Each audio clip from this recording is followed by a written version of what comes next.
Good morning, friends. Thank you for joining in again. To continue this week's story, The Hitchhiker, written by Roald Dahl.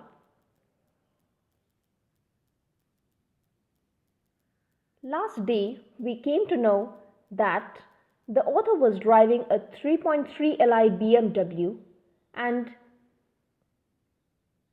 took a hitchhiker who was somewhat like a huge human rat.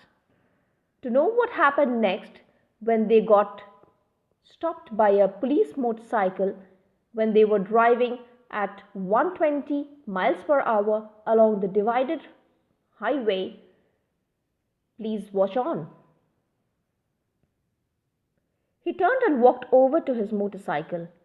He flipped the prop stand back into position with his foot and swung his left over the saddle. Then he kicked the starter and rode up the road out of sight.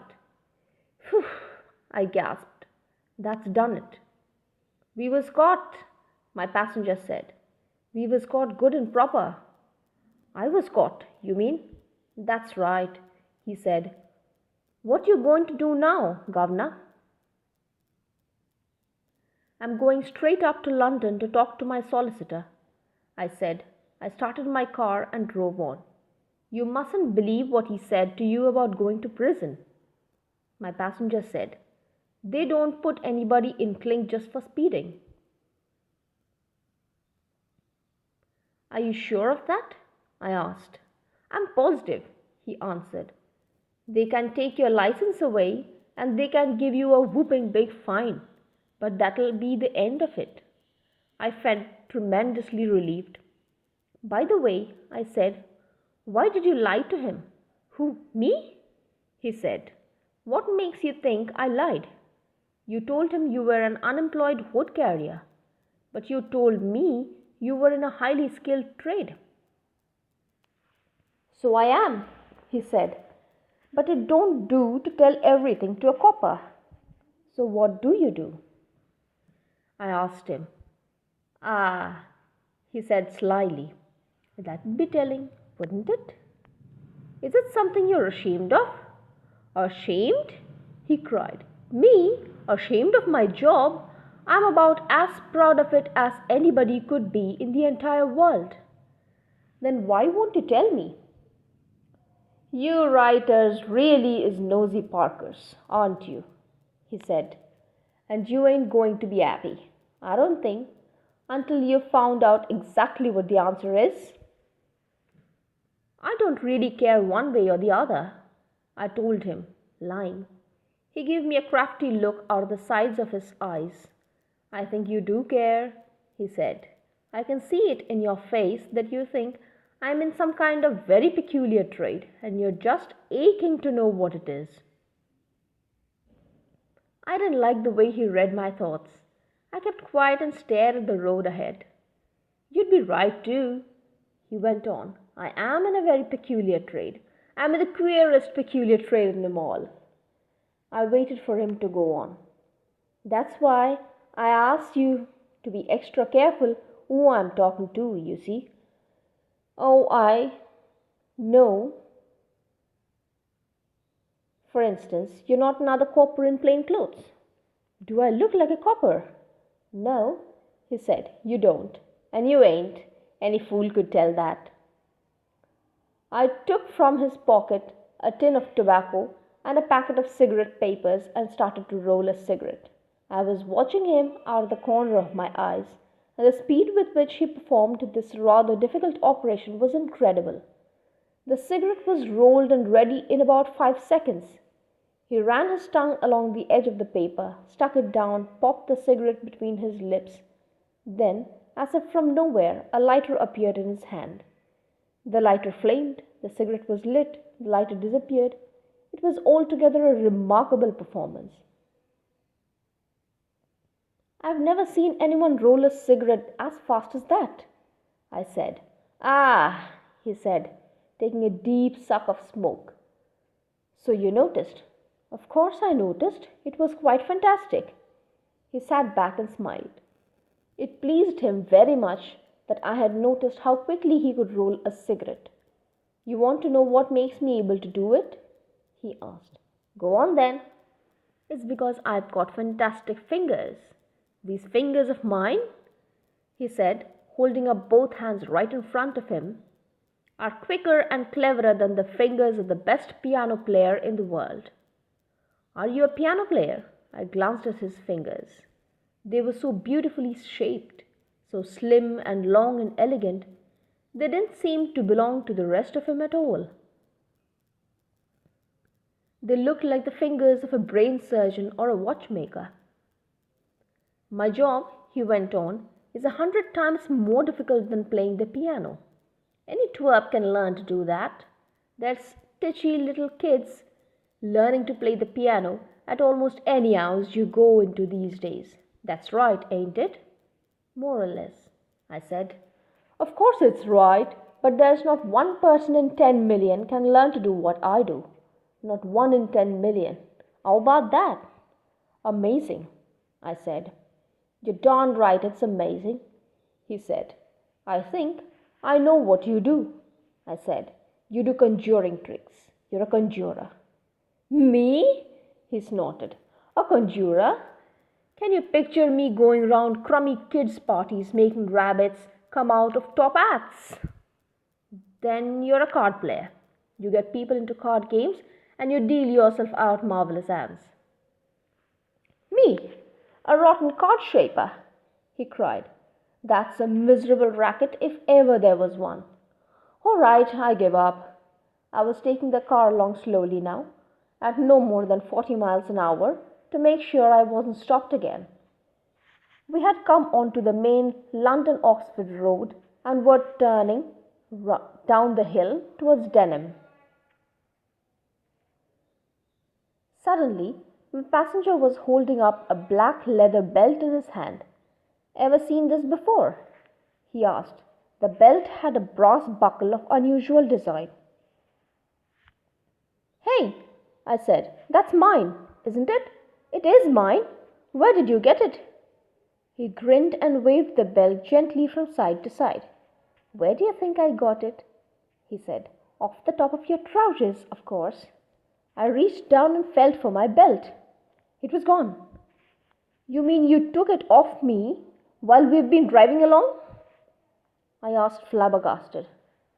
He nodded, watching me all the time with those little black ratty eyes. That's impossible, I said. You'd have had to undo the buckle and slide the whole thing out through the loops all the way round. I'd have seen you doing it, and even if I hadn't seen you, I'd have felt it. But you didn't, did you? He said, triumphant. He dropped the belt on his lap, and now, all at once, there was a brown shoelace dangling from his fingers. And what about this, then? He exclaimed, waving the shoelace. What about it? I said. Anyone around here missing a shoelace? He asked, grinning. I glanced down at my shoes. The lace of one of them was missing. Good grief, I said. How did you do that? I never saw you bending down. You never saw nothing, he said proudly. You never even saw me move an inch, and you know why? Yes, I said, because you've got fantastic fingers. Exactly right, he cried. You catch on pretty quick, don't you? He sat back and sucked away at his homemade cigarette, blowing the smoke out in a thin stream against the windshield. He knew he had impressed me greatly with those 2 tricks, and this made him very happy. I don't want to be late, he said. What time is it? There's a clock in front of you, I told him. I don't trust car clocks, he said. What does your watch say? I hitched up my sleeve to look at the watch on my wrist. It wasn't there. I looked at the man. He looked back at me, grinning. You've taken that too? I said. He held out his hand, and there was my watch lying in his palm.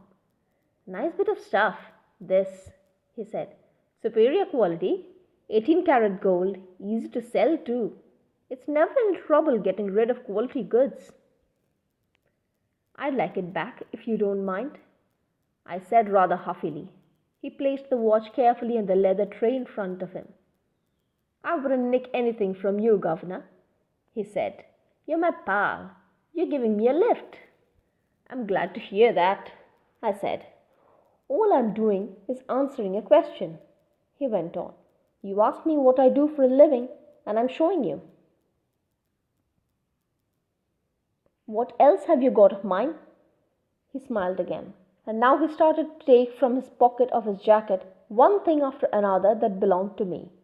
My driver's license, a key ring with 4 keys on it, some pound notes, a few coins, a letter from my publishers, my diary, a stubby old pencil, a lighter cigarette, and last of all, a beautiful old sapphire ring with pearls around it belonging to my wife. I was taking the ring up to a jeweler in London because one of the pearls was missing. Now there's another lovely piece of good, he said, turning the ring over in his fingers. That's 18th century, if I'm not mistaken, from the reign of King George III. You're right, I said, impressed. You're absolutely right. He put the ring on the leather tray with the other items. So you're a pickpocket. I said. I don't like that word, he answered.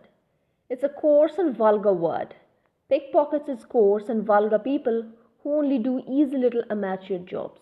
They lift money from blind old ladies. What do you call yourself then? Me? I'm a fingersmith. I'm a professional fingersmith. He spoke the word solemnly and proudly, as though he were telling me he was president of the Royal College of Surgeons or the Archbishop of Canterbury. I've never heard that word before, I said. Do you invent it? Of course I didn't invent it, he replied. It's the name given to them who's risen to the very top of the profession. You've heard of a goldsmith or a silversmith, for instance. They're experts with gold and silver. I'm an expert with my fingers, so I'm a fingersmith. It must be an interesting job. It's a marvelous job, he answered. It's lovely. And that's why you go to the races. Race meeting is easy meat, he said. You just stand around after the race, watching for the lucky ones to queue up and draw their money. And when you see someone collecting a big bundle of notes, you simply follow after him and help yourself. But don't get me wrong, Governor. I never take nothing from a loser. Not from poor people neither. I only go after them as can afford it, the winners and the rich. That's very thoughtful of you, I said. How often do you get caught? Caught? He cried, disgusted. Me get caught? It's only pickpockets get caught. Fingersmiths never. Listen, I could take the false teeth out of your mouth if I wanted to, and you wouldn't even catch me. I don't have false teeth, I said. I know you don't, he answered. Otherwise I'd taken them long ago. I believed him. Those long, slim fingers of his seemed able to do anything. We drove on for a while without talking. That policeman's going to check up on you pretty thoroughly, I said. Doesn't that worry you a bit? Nobody's checking up on me, he said. Of course they are. He's got your name and address written down carefully in his black book. The man gave me another of his sly, ratty little smiles. Ah, he said. So he has, but I'll bet he ain't got it all written down in his memory as well. I've never known a copper yet with a decent memory. Some of 'em can't even remember their own names. What's memory got to do with it? I said. It's written down in his book, isn't it? Yes, Governor, it is. But the trouble is, he lost the book. He lost both books, the one with my name on it and the one with yours. In the long, delicate fingers of his right hand, the man was holding up in triumph the 2 books he had taken from the policeman's pockets. Easiest job I ever done, he announced proudly. I nearly swerved the car into a milk truck. I was so excited. That copper's got nothing on either of us now, he said. You're a genius, I cried. He's got no names, no addresses, no car number, no nothing, he said. You're brilliant. I think you'd better pull off this main road as soon as possible, he said. Then we'd better build a little bonfire and burn these books. You're a fantastic fellow, I exclaimed. Thank you, Governor, he said. It's always nice to be appreciated. So that was what the little ratty man did for a living. He was a fantastic fingersmith. Anyways, friends, if you would like to continue with more such stories, please do let me know, as well as show some support by liking, sharing and subscribing to my channel. Thank you for watching and have a very nice day ahead. Goodbye.